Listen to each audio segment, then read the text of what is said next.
बोलणारी गुहा. नाव ऐकूनच थोडं विचित्र वाटतंय नाही का? आज आपण एक अशीच जुनी गोष्ट पाहणार आहोत, जी आपल्याला शिकवते की कधी-कधी सर्वात मोठं शस्त्र ताकद नाही, तर डोकं असतं. चला तर मग या हुशार कथेच्या खोलात शिरूया. गुहा आणि ती पण बोलणारी, हे कसं शक्य आहे? नाही, अर्थातच गुहा बोलू शकत नाही, पण हाच एक अशक्य वाटणारा प्रश्न आपल्याला एका खूप मोठ्या सत्याकडे घेऊन जातो. ते म्हणजे हुशारी वापरून कोणतीही अवघड परिस्थिती आपल्या बाजूने कशी वळवता येते. तर गोष्ट सुरू होते एका भुकेल्या सिंहापासून. बिचारा दिवसभर शिकारीच्या शोधात फिरत होता, पण हाती काहीच लागलं नाही. थकून भागून त्याला एक अंधारी गुहा दिसली. त्याला वाटलं, चला थोडा आराम करूया. पण त्याला हे माहीत नव्हतं की ही त्याची एक छोटीशी चूक एका मोठ्या सापळ्याची सुरुवात होती. आणि इथूनच एका मोठ्या संघर्षाची स्टेज तयार होते. एका बाजूला आहे जंगलाचा राजा, जो भुकेने व्याकुळ झालाय. आणि आता पाहूया पुढे काय होतं ते. तर ह्या कथेची दोन मुख्य पात्र आहेत. म्हणजे बघा, एका बाजूला आहे सिंह, ज्याच्याकडे आहे शक्ती, ताकद आणि प्रचंड अधीरता. आणि त्याच्या अगदी विरुद्ध दुसऱ्या बाजूला आहे कोल्हा, ज्याच्याकडे आहे बुद्धी, बारीक नजर आणि सावधगिरी.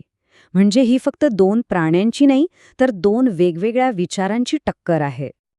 तर झालं असं की तो भुकेला सिंह आराम करायच्या इराद्याने त्या गुहेत शिरला. त्याला वाटलं, चला एक सुरक्षित जागा मिळाली. पण त्याला हे कुठे माहीत होतं की तो नकळतपणे स्वतःसाठीच एक सापळा रचत होता. आत्तापर्यंत आपण सिंहाची गोष्ट पाहिली, पण आता या कथेमध्ये एंट्री होते दुसऱ्या आणि सगळ्यात महत्त्वाच्या पात्राची, कोल्ह्याची. आणि इथूनच खऱ्या अर्थाने बुद्धी आणि ताकदीची लढाई सुरू होते. ती गुहा खरं तर होती एका हुशार कोल्ह्याची. तो आपला दिवसभराची शिकार वगैरे करून आरामात घरी परत येत होता. पण त्याला जराही कल्पना नव्हती की त्याच्या घरात, त्याच्याच गुहेत एक बिनबोलाव्या आणि धोकादायक पाहुणा त्याची वाट बघत होता. अच्छा, इथे एक प्रश्न विचारावासा वाटतो.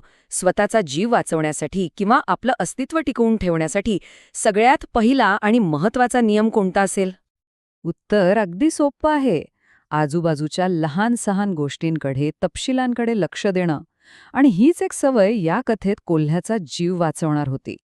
कोल्हा आपल्या गुहेजवळ पोचला आणि अचानक थबकला.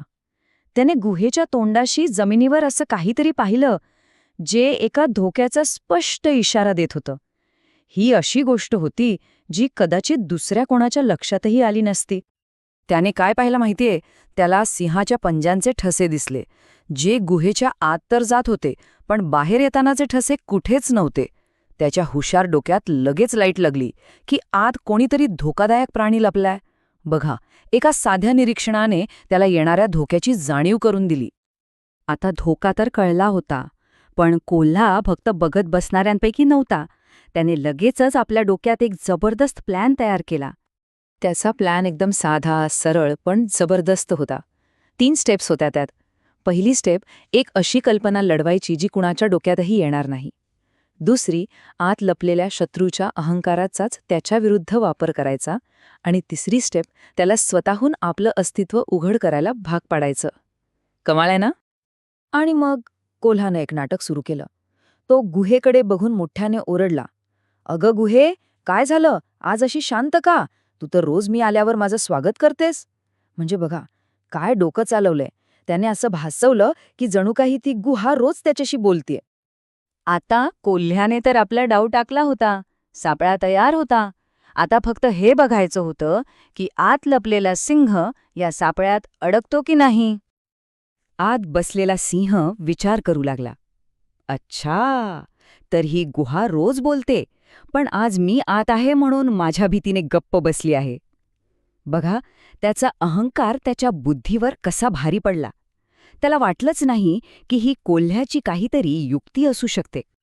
आणि मग सिंहाने तीच चूक केली ज्याची कोल्हा वाट बघत होता. तो आतनच गरजला, अरे मी गुहाच बोलतेय, ये आत ये.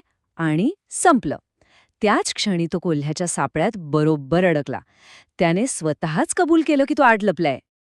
तर ह्या घटनेतून आपल्याला काय शिकायला मिळतं? ही गोष्ट फक्त सिंह आणि कोल्ह्यापुरती मर्यादित नाहीये. ह्यातून एक खूप मोठी शिकवण आपल्याला मिळते. जसा कोल्ह्याने सिंहाचा आवाज ऐकला, त्याला खात्री झाली की त्याचा अंदाज बरोबर होता. तो एका क्षणाचाही विचार न करता तिथून पळून गेला आणि दुसरीकडे तो ताकदवान सिंह आत कोल्ह्याची वाटच बघत राहिला. या दोघांमध्ये फरक काय होता?